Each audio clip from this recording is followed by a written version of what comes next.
같이 읽겠습니다. 마태복음 8장 1절부터 17절까지 말씀 우리 한 목소리로 같이 읽습니다. 예수께서 산에서 내려오시니 수많은 무리가 따르니라. 한 나병 환자가 나와 절하며 이르되 주여 원하시면 저를 깨끗하게 하실 수 있나이다 하거늘 예수께서 손을 내밀어 그에게 대시며 이르시되 내가 원하노니 깨끗함을 받으라 하시니 즉시 그의 나병이 깨끗하여 진지라. 예수께서 이르시되 삼가 아무에게도 이르지 말고 다만 가서 제사장에게 내 몸을 보이고 모세가 명한 예물을 드려 그들에게 입증하라 하시니라. 예수께서 가버나움에 들어가시니 한 백부장이 나와 간구하여 이르되 주여 내 하인이 중풍병으로 집에 누워 몹시 괴로워하나이다. 이르시되 내가 가서 고쳐주리라. 백부장이 대답하여 이르되 주여 내 집에 들어오심을 나는 감당하지 못하겠사오니 다만 말씀으로만 하옵소서. 그러면 내 하인이 낫겠사옵나이다. 나도 남의 수하에 있는 사람이요 내 아래에도 군사가 있으니 이더러 가라 하면 가고 저더러 오라 하면 오고 내 종더러 이것을 하라 하면 하나이다. 예수께서 들으시고 놀랍게 여겨 따르는 자들에게 이르시되 내가 진실로 너희에게 이르노니 이스라엘 중 아무에게서도 이만한 믿음을 보지 못하였노라. 또 너희에게 이르노니 동서로부터 많은 사람이 이르러 이삭과 야곱과 함께 천국에 앉으려니와 그 나라에 본 자손들은 바깥 어두운 데 쫓겨나 거기서 울며 이를 갈게 되리라. 예수께서 백부장에게 이르시되 가라 내 믿는 대로 될지어다 하시니 그 즉시 하인이 나으니라. 예수께서 베드로의 집에 들어가사 그의 장모가 열병으로 앓아 누운 것을 보시고 그의 손을 만지시니 열병이 떠나가고 여인이 일어나서 예수께 수종들더라. 저물매 사람들이 귀신 들린 자를 많이 데리고 예수께 오거늘 예수께서 말씀으로 귀신들을 쫓아내시고 병든 자들을 다 고치시니 이는 선지자 이사야를 통하여 하신 말씀에 우리의 연약한 것을 친히 담당하시고 병을 짊어지셨다 함을 이루려 함이더라. 아멘. 네, 우리가 계속 수요일에 마태복음 말씀 함께 나누고 있는데요. 지난 시간에 마태복음 7장까지 했죠. 그러니까 산상수훈을 마치고 그 다음에 이어지는 이야기입니다. 오늘 좀 나눠서 말씀을 좀 보면 먼저 1절부터 4절까지 말씀해 보면 이야기가 이렇게 나뉘어져요. 1절부터 4절까지는 한센병 환자, 나병 환자 이야기이고 5절부터 13절까지는 백부장의 이야기, 그 다음에 14절부터 마지막까지는 베드로의 장모의 이야기 이렇게 나뉘어집니다. 그래서 좀 나눠서 좀 살펴보면 1절부터 4절까지 말씀해 보면 한 나병 환자가 와서 예수님께 찾아오잖아요. 나병, 그러니까 한센병, 이것은 그 당시에 다 격리 수용해야 될 끔찍한 질병이었어요. 그런데 지금 이 부정 환자로 취급받았던 이 나병 환자가 예수님께 나와서 치료받죠. 치료받은 다음에 예수님께서 아무에게도 말하지 말고 제사장에 가서 몸을 보이라고 하잖아요. 제사장이 확인해줘야 격리에서 해제되는 거예요. 그래서 그거 하라는 거거든요. 그런데 그 앞서 먼저 보면 이 격리 수용될 사람이 왜 여기 왔을까? 이게 이제 우리가 좀 주목해 봐야 될 부분입니다. 지금 사실은 이가 위험을 무릅쓰고 여기에 온 거예요. 이거 지금 그냥 우리 예전에 한참 지났지만 그 코로나 시국에 그 격리하는 거 지키지 않았다고 막 손가락질하고 막 가두어야 된다 막 별의별 거 다 했잖아요. 이 당시에는 이것이 종교법으로 이렇게 되어 있는 거예요. 그러니까 이 사람이 만약에 이렇게 돌아다닌다면 종교법으로 처벌할 수 있었어요. 그러니까 율법을 어긴 자는 대부분 돌로 쳐 죽였습니다. 그런데 이 나병이 다른 사람에게도 부정함을 전가할 수 있기 때문에 이거 철저히 격리했다는 거죠. 그런데 이 사람이 지금 예수님께 나왔어요. 돌에 맞을 위험을 감수하고 지금 죽음을 무릅쓰고 예수 앞에 나와서 자신의 부정함을 지금 보이고 있는 겁니다. 예수님께. 어떻게 그럴 수 있었을까요? 왜 그랬을까요? 왜 갑자기 이 사람은 용기를 내서 예수님께 나올 수 있었을까요? 여기 이 비밀이 뭐가 있냐면 1절에 있어요. 예수께서 산에서 내려오시니 수많은 무리가 따르니라. 산에서 뭐 하셨어요? 산상수훈의 말씀을 전하셨어요. 그 말씀을 전한 예수님이라면 자기를 부정하다고 내쫓지 않을 것을 알았던 거예요. 그건 믿었던 거예요. 예수님이 산상수훈에서 얼마나 아름다운 말씀들 또 선한 말씀들을 많이 선포하셨어요. 그래서 그 말씀대로라면 적어도 예수님은 나를 부정하다 여기지 않고 예수님은 나를 내치시지 않을 것이라고 믿은 거예요. 여러분, 이게 똑같이 우리에게 적용하면 오늘 이제 특별히 더 하나님을 사모하는 사람들이 수요예배 모이는데, 왜냐면 한 번 더 말씀을 듣는 거잖아요. 우리가 좋은 교회 문을 나가서 막 나가는 걸 사람들이 봤어요. 그럼 우리가 적어도 하나님의 말씀대로 살 거라고 기대합니다. 똑같은 거예요. 우리가 어떤 사람이 우리에게 적어도 우리는 하나님의 말씀을 지키는 사람들이라는 동일한 마음을 품을 수 있어야 돼요. 산상수훈을 하시고 내려온 예수님에게 저 예수님이라면 나를 내치지 않겠지. 마찬가지로 좋은 교회 교인들이라면, 하나님의 말씀을 듣는 사람들이라면 이렇게 행하겠지. 이런 기대가 있어야 되는 거예요. 적어도 우리는 소외된 자 혹은 병든 자, 외로운 사람, 그런 사람들을 용납하고 받아들일 수 있는 사람으로 보여야 합니다. 우리가 적어도 교인이라면. 예수님을 따르는 무리가 모인 교회는 어떤 사람, 그러니까 이런 소외된 사람들이 오더라도 받아들일 수 있는 공동체. 지금 자신이 온전치 못한, 그러니까 나병 환자잖아요. 자신이 온전치 못한 모습을 내보여도 지금 예수님께서 손을 내밀어 주시잖아요. 마찬가지로 우리도 그런 자들에게 손을 내밀어 줄 수 있는 그런 교회가 되어야 합니다. 그리고 온전한 치유를 경험할 수 있도록 도울 수 있는 교회. 그러니까 쉽게 말씀드리면 약점을 좀 내보여도 되는 곳이어야 돼요. 교회는. 세상은 약점을 내보이면 그 약점을 공격 방편으로 삼아서 물고 뜯고 합니다. 그런데 교회는 세상과 정반대의 가치를 갖고 살아가는 곳이고, 약점이 있더라도 그것을 내보일 수 있어야 돼요. 심지어 죄라도 내가 세상 가운데 가지고 있는 약함을 그대로 내보이면 그것을 함께 싸매어주는 공동체가 교회여야 합니다. 다른 사람들이 다 손가락질하고 다른 사람들이 다 부정하다고 하는 사람일지라도 교회 안에서만큼은 수용될 수 있어야 돼요. 지금 나병 환자가 그렇게 해서 예수님 앞에 오는 것입니다. 우리가 이것을 적용할 때 우리도 예수님의 마음을 품고 약하고 작은 자들을 넉넉히 품어낼 수 있는 그런 교회가 될 수 있도록 함께 기도하는 저와 여러분 되시기를 축원드립니다. 두 번째로 5절부터 13절까지 말씀은 한 백부장의 하인의 중풍병을 치료해 주시는 내용이에요. 그러니까 나병 환자만큼은 아니지만 이 백부장도 유대 사회에서는 소외당한 소외계층에, 그러니까 유대 사회로부터 소외되어 있는 사람, 백부장, 로마 사람이잖아요. 그런데 이 사람의 믿음을 보면 지금 자신의 질병이 아니라 하인의 질병 때문에 지금 예수님을 찾아와요. 설명하기는 그 하인이 중풍병으로 집에서 몹시 괴로워하고 있다는. 그래서 이 하찮은, 사실은 이 당시의 종은 오늘날에 생각하면 안 되는 것이, 이 당시의 종은 그냥 소유물이었어요. 소유물. 그리고 병들면 이 고장났네 하고 버리고 다른 종 데려다가 쓰는 게 당연한 때였어요. 그런데 종이 아프다고 해서 그 종 고쳐달라고 예수님께 찾아오는 것은 가장 하찮은 사람 고쳐달라고 지금 예수님께 찾아오는 거예요. 그런데 예수님께서는 이 백부장을 향해서 예루살렘에서 이만한 믿음을 보지 못했다 이렇게 말씀하시거든요.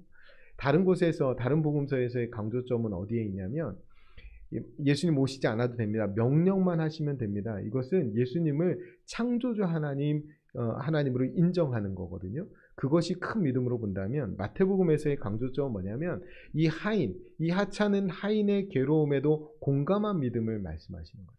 이 하찮은 이 하인의 그 괴로움을 같이 아파한 백부장. 사실은 당시에 하인은 소유물에 불과하다고 했어요. 그런데 동일한 인격체로 되어 있고 사람으로 되어 있고 그 사람이 아파하는 것을 함께 아파했고, 그 하찮은 사람도 예수님께 나오면 예수님이 고쳐주실 수 있다고 믿었던 거예요. 이게 백부장의 놀라운 믿음입니다. 우리가 하나님의 백성으로서 보여야 할 믿음의 모습은 이런 백부장과 같은 믿음입니다. 가장 작은 자에게 마음을 쏟을 수 있어야 돼요. 마음을 쓸 수 있어야 됩니다. 누군가 약하고 작은 자가 괴로워한다면 그 괴로움에 함께 괴로워할 수 있어야 돼요. 이 공감하는 마음이죠. 예수님께서 우리를 공감해 주셨기 때문에, 우리를 불쌍히 여겨 주셨기 때문에 우리가 구원받을 수 있었어요. 마찬가지로 우리가 그런 사랑을 받았다면 우리도 동일하게 그런 사랑을 받아야 합니다. 주일에 말씀드렸는데 예수님의 심장으로 사랑해야 된다라고 말씀드렸잖아요. 그런데 그 예수님의 심장이란 말은 원어로는 내장이라는 뜻이에요. 그런데 그 원어의 의미가 예수님이 목자 없는 양같이 있는 무리들을 보시고 불쌍히 여기셨다라는 말과 똑 동일어예요. 그러니까 예수님의 깊은 곳으로 사랑한다는 말은 우리를 그렇게 깊이 긍휼히 여겨주신 예수님의 마음을 가지고 다른 사람을 대한다는 말입니다. 우리가 그 예수님의 사랑을 받았다면 우리도 작고 약한 자들에게 우리의 마음을 쓸 수 있어야 돼요. 괴로운 모습을 보면, 괴로워하는 모습을 보면 함께 아파할 수 있어야 합니다. 그래서 예수님은 지금 나병환자와 또 백부장과 같은 소외된 자들에게도 마음을 쓰셨어요. 그들에게 손을 내밀어 주시고 그들의 주님이 되어 주시고 그들의 기도를 들어 주셨어요. 예수님을 우리가 믿는다면, 우리 교회가 예수님이 주인 되시는 교회라면 우리는 당연히 소외된 자들에게 마음이 향해야 합니다. 그것이 우리의 믿음이 어떠한지를 드러내는 거예요. 우리가 그들에게 손을 내밀 수 있어야 되고 그들에게 중보기도 할 수 있어야 합니다.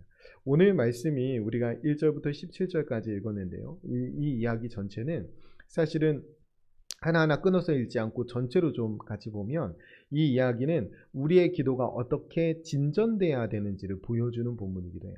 우리의 기도가 어떻게 그러니까 발전돼야 하는지. 지금 우리가 내 개인의 애절한 문제를 가지고 하나님 앞에 나와서 응답받는 거, 그것은 굉장히 아름다운 신앙의 체험입니다. 그죠? 내가 어디 아픈데 하나님 앞에 간절히 기도해서 치료받는 것. 아마 이 나병 환자의 치료받은 이 나병 환자는 평생 간증하면서 살았을 거예요. 그죠? 굉장히 아름다운 경험입니다. 그런데 거기에서만 머물 수는 없어요. 나에서만 머물 수는 없어요. 이 기도가 진전돼야 돼요.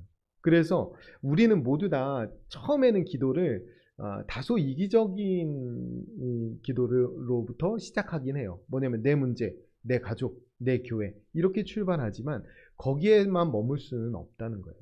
거기에만 머물러 있으면 우리가 미신을 믿는 무속신앙과 다를 게 하나도 없어요. 무속신앙도 다 그거 구합니다. 우리가 평생 동안 막 새벽에 기도하고 하나님 앞에 막 철야 기도하고 수요일날 빠지지 않고 하면서 살아갔는데 내 기도가 여기를 넘어서지 못한다면 너무나 안타까웁니다. 우리는 하나님의 나라와 의를 구하는 사람들인데 출발은 나에서 출발하지만 이 기도가 진전되지 못하고 발전되지 못하면 안타까운 겁니다. 신앙이 자라지 않는 것 같아요. 두 번째 기도가 뭐였어요? 백부장의 기도죠. 이게 한 단계 진전하는 거야. 내 제목이 아니라 누구 제목을 가지고 나왔어요? 타인의 기도 제목, 타인의 필요를 가지고 나왔어요. 그러니까 기도가 한 단계 발전한 겁니다.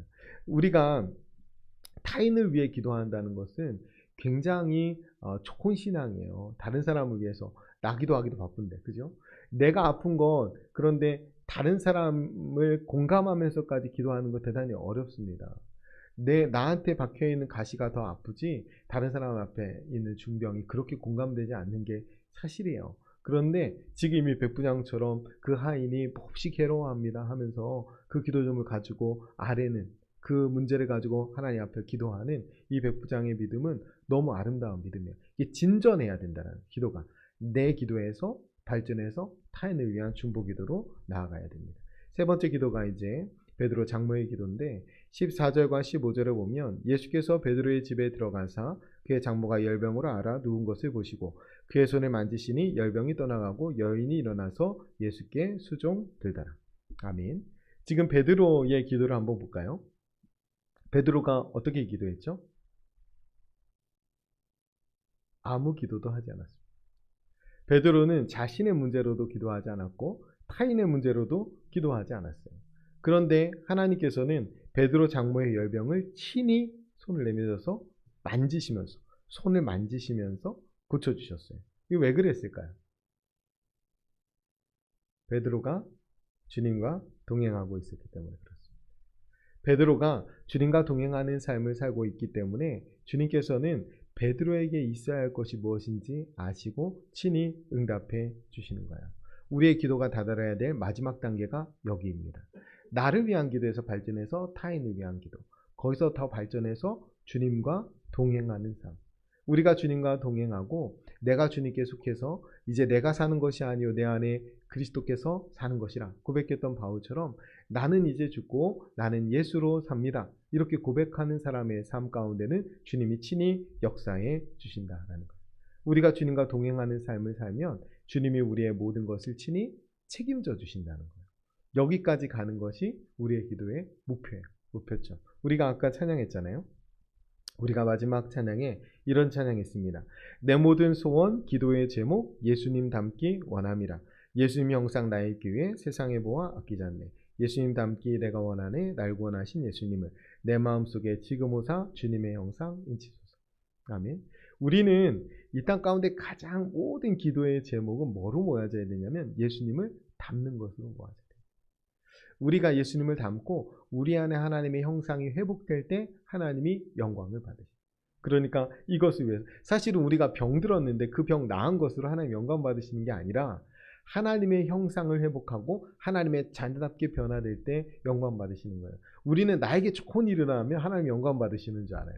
그렇지 않아요. 때로는 나에게 나쁜 일이더라도 그 일을 통해서 하나님의 온전함을 드러낼 수 있다면 하나님은 영광을 받으십니다. 그래서 우리의 기도 제목은 늘 어디에 맞춰져야 되냐면 먼저 그의 나라와 의를 구하는 기도에 맞춰져야 돼요.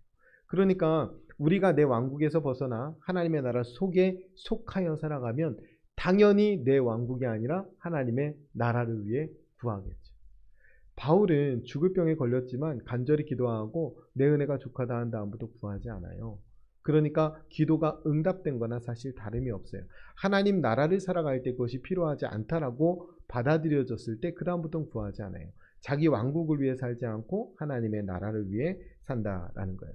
마태복음 산상수훈에서 앞부분에 뭐라고 기도에 대해 말씀하셨냐면 마태복음 6장 8절에 그러므로 너희는 그들을, 그러니까 이방인을 말해요. 이방인들을 본받지 말라.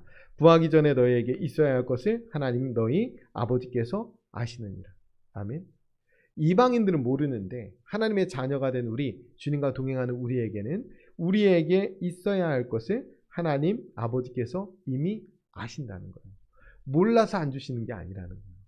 막 우리가 모르는 줄 알고 때를 쓰고 많이 기도해야 하나님 채워주는 그런 하나님 아니라는 거예요. 우리가 하나님과 동행하기만 하면 하나님 당연히 우리에게 있어야 할 것을 아신다는 거예요. 그런데 우리가 어떤 경우는 그런 기도 제목 없이는 하나님께 나아가지를 않고 하나님과 동행하려고 힘쓰지를 않아요. 하나님 우리 아버지 되심을 자꾸 잃어버린다는 거예요. 그래서 그런 기도 제목을 통해서 우리가 하나님께 나아가는 겁니다. 그래서 하나님이 기도에 대해서 결론으로 말씀 가르쳐 주신 것이 마태복음 6장 33절 말씀이에요. 그런즉 너희는 먼저 그의 나라와 의를 구하라. 그리하면 이 모든 것을 너희에게 더하시리라. 아멘. 하나님의 나라를 구해야 돼요. 그래서 우리가 늘 기도해야 되는 것, 궁극적으로 마지막 단계는 뭐냐면 하나님과 동행하게 해 주십시오. 이렇게 기도해야 됩니다. 우리의 기도의 제일 목적은 하나님과 사귀는 거예요. 하나님과 깊은 교제 가운데 들어가서 하나님과 친해지고 하나님과 동행하는 것, 그것이 우리의 기도 제목입니다. 우리가 말씀을 지키는 것, 하나님 말씀 앞에 살아야, 말씀에 따라 살아야 그분의 통치 아래 그분의 나라 속에서 살게 되기 때문에 그래요. 우리가 말씀을 벗어나면 하나님의 나라에서 벗어나는 거예요. 오늘 새벽에도 말씀드렸지만 우리가 세상에서 막 승리했는데 하나님이 계시지 않잖아요. 그건 승리가 아니에요. 세상에서 실패한 것 같은데 내 옆에 하나님이 계시잖아요. 그것은 승리한 거예요. 그러니까 우리의 기준은 뭐냐면 하나님이 나와 동행하시는가, 내가 하나님과 함께 하는가, 나는 하나님 나라 속에 살아가는가, 이것은 하나님을 위한 기도인가, 이것이 우리의 기준이 되어야 합니다. 지금 베드로가 그 삶을 살고 있다는 거예요. 하나님과 하나님 나라를 위해 헌신된 삶을 살았던 이 베드로의 모든 필요를 주님께서 채워주십니다.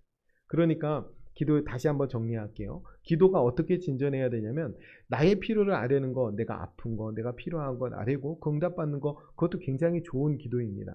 그런데 여기에만 머물러 있으면 안 돼요. 한 단계 더 나아가서 다른 사람을 위해 중보할 수 있어야 됩니다. 내가 아파봤다면 아픈 사람을 위해 기도해야 돼요. 내가 실패해봤다면 실패한 사람을 위해 기도해야 됩니다. 내가 실족해봤다면 실족한 사람을 위해 기도해야 돼요. 이것이 교회로 존재하는 이유예요. 우리가 함께 존재하는 이유는 이것입니다. 우리가 먼저 구원받았다면 구원받아야 될 사람들을 위해 기도하고, 우리가 교회에 오래 신앙생활 했다면 처음 발을 디디는 사람을 위해 기도하고, 내가 경험한 걸 가지고 같이 기도하는, 그래서 한 교회로 우리를 존재하게 하신 거죠. 그래서 나를 위한 기도에서 타인을 위한 기도로 발전하고, 마지막 단계는 내가 하나님과 동행하는 수준까지 가는 거예요. 결국에는 하나님은 구하라, 찾으라, 두드리라. 그럼 누가 나오세요? 하나님이 나오세요. 그리고 우리는 구하고 찾고 두드리면 딱 문이 열리고 선물 바구니가 있길 원하는데 그게 아니고, 구하고 찾고 두드리면 하나님이 오신다는 거예요. 여러분, 산타클로스가 선물 주죠. 12월 되면. 우리 아이들은 산타클로스 없는지 알아요. 그런데 12월만 되면 산타 할아버지 오신다고 그래요. 그리고 선물 받잖아요. 산타가 줬든 아빠가 줬든 상관없어요. 그리고 다음 해가 되면 또 산타가 준다고 그래요.